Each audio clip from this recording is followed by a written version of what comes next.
지금은 2017년 12월 말입니다. 요건 BBK 관계 제가 분석해 본 것의 두 번째 물건인데, 첫 번째 것은 세만 BBK 요런 것으로 찾을 수가 있습니다. 이것을 이야기할 때 제일 마지막에 가서 작물 취득에 관한 이야기를 했는데, 이야기를 해놓고 보니까 조금 클리어하지 않은 부분이 있어서, 면이 있어서 그걸 좀 더 자세히 이야기하고자 합니다. 우선 요 프레젠테이션에서 인용했던 요 부분을 다시 한번 들여다보고 싶습니다. 여기 보면 190억이 다스가 BBK에게 190억이란 돈을 투자 의뢰를 했고, 그것을 실제 다스로부터 받은 돈은 마프 펀드를 통해 주식 선물 등에 투자했고, 이렇게 되어 있습니다. 이것이 검찰에서 이야기하는 겁니다. 그러니까 190억을 모두 투자를 했다. 그런데 그 투자해서 돈을 잃어버렸기 때문에 주지 못했다. 속일 의도는 없었다. 이런 이야기죠. 그런데 옵셔널 벤처스의 김경수 씨가 횡령을 한 금액은 319억이라고 되어 있는데, 그거는 구글에서 이런 식으로 찾아보면 총 금액이 319억이라고 나옵니다. 그럼 이것을 보태서 572억 원은 돌려주었고 140억 원은 돌려주지 못했다. 이런 요지입니다. 투자를 해서 돈을 잃었기 때문에 돌려주지 못했다. 이런 이야기죠. 그런데 문제가 있습니다. 그 문제는 뭐냐면, 여기 그 중에 50억 원, 190억 중 50억 원 투자가 되었고 140억 원 투자되지 않았을 가능성이 있다는 거죠. 그것이 김경준 측의 주장이었습니다. 그러면 이 투자되고 상환되는 모습을 간략히 이렇게 살펴보십시다. 투자자는 다스가 있고 다스 아닌 곳이 있는데, 다 합해서 712억이라고 여기 써놨습니다. 다스가 투자한 거는 190억이고 다른 투자자가 투자한 거는 522억이 됩니다. 요쪽으로 빼면. 그중 다른 투자자들이 투자한 522억은 몽땅 갚았고 다스 것은 50억밖에 갚지 못했다. 이렇게 나온 것입니다. 그래, 만약에 돈을 몽땅 잃었다면, 돈을 몽땅이 아니라 많이 잃었다면 그것을 뭐 공평하게 이렇게 갈라주지, 다스만 빼버린 것이 좀 이상하죠. 벌써 이상하죠. 이거는 언제 상환됐냐면 2011년에 상환됐습니다. 2011년. 요 상환은 2002년에 상환이 된 거고요. 2009년의 차이가 납니다. 9년 있다가 상환이 되었어요. 이 돈이 스위스에 가 있었죠. 그러면 이 돈이 투자되지 않고 미리 스위스에 가 있다가 나중에 BBK가 돈을 많이 잃었을 때는 이것은 손대지 못할 것에 이름이 가 있었고, 투자한 사람들의 돈을 이 횡령을 해서 다 돌려준 것이 아닌가, 이런 의문이 일어납니다. 그래서 두 가지 케이스로 갈라봅니다. 첫째 케이스는 190억 중 50억만 마프 펀드를 통해 투자되고 140억은 투자되지 않았을 경우, 그러니까 투자하지 않고 이 돈을 받아서 바로 스위스 구자에 보냈을 경우, 그럴 경우에는 이 계산이 이렇게 나옵니다.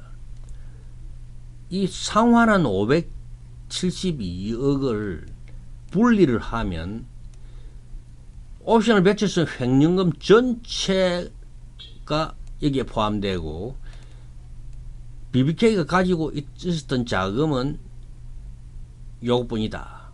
그래서 BBK가 요만한 자금을 가지고 있다가 훔친 돈 이거하고 합해서 싹 갚았고 다 갖고 나니까 끝나더라. 이건 이미 멀리 가 있기 때문에 손대지 않고 이렇게 된 것입니다. 만일 일이 이렇게 되었다면, 140억이 투자되기 전에 스위스로 갔다면 검찰 발문 중에 이 빨간 부분, 이 허위입니다. 허위. 앞뒤 전혀 말이 안 되죠. 다 논리적으로도 말이 안 되고 요 말을 단지 집어넣었다고 해서 말이 안 되는 것이 아니라 이 전체 논리에서 이 말을 집어넣지 않으면 전체 논리가 성립하지 않죠. 왜 그러냐 하면은 이 투자한 모든 것에서 나눠주는데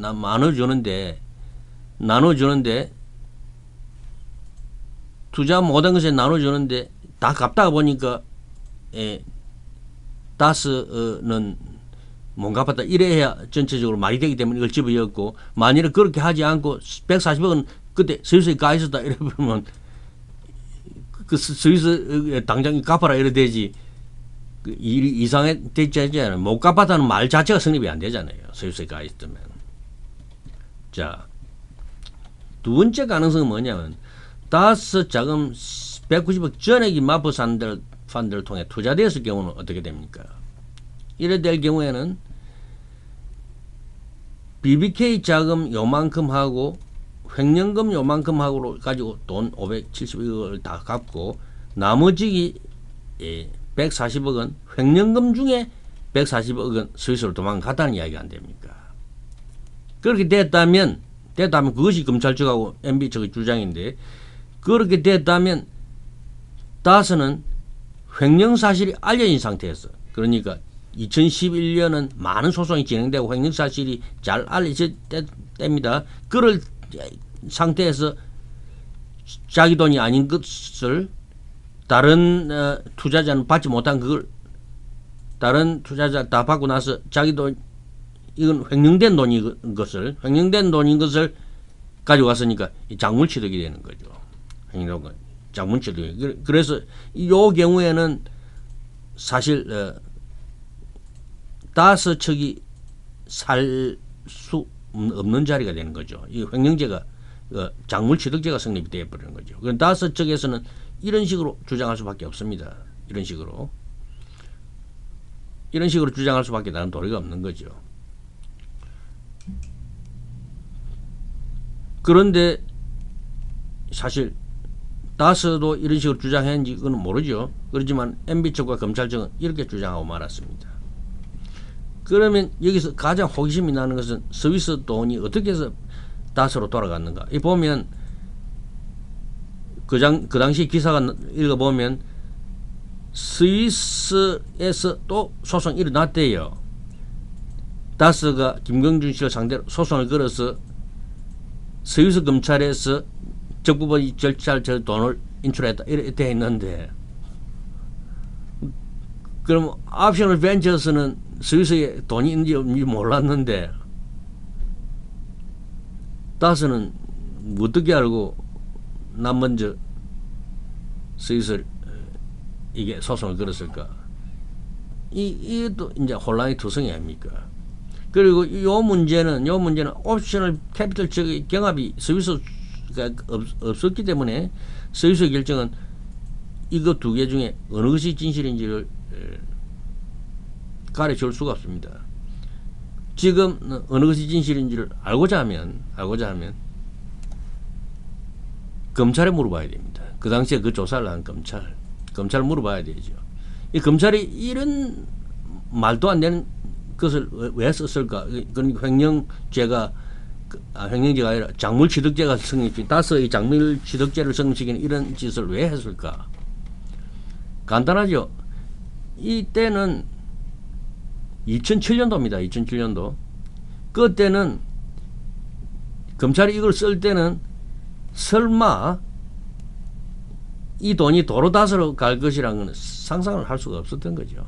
그러니까 이래서 났습니다. 세월이 가니까 이 앞뒤가 모순이 드러나죠. 그래서 검찰 발표문 중에 요 문장은 절대로 그냥 넘어갈 수 없는 부분입니다.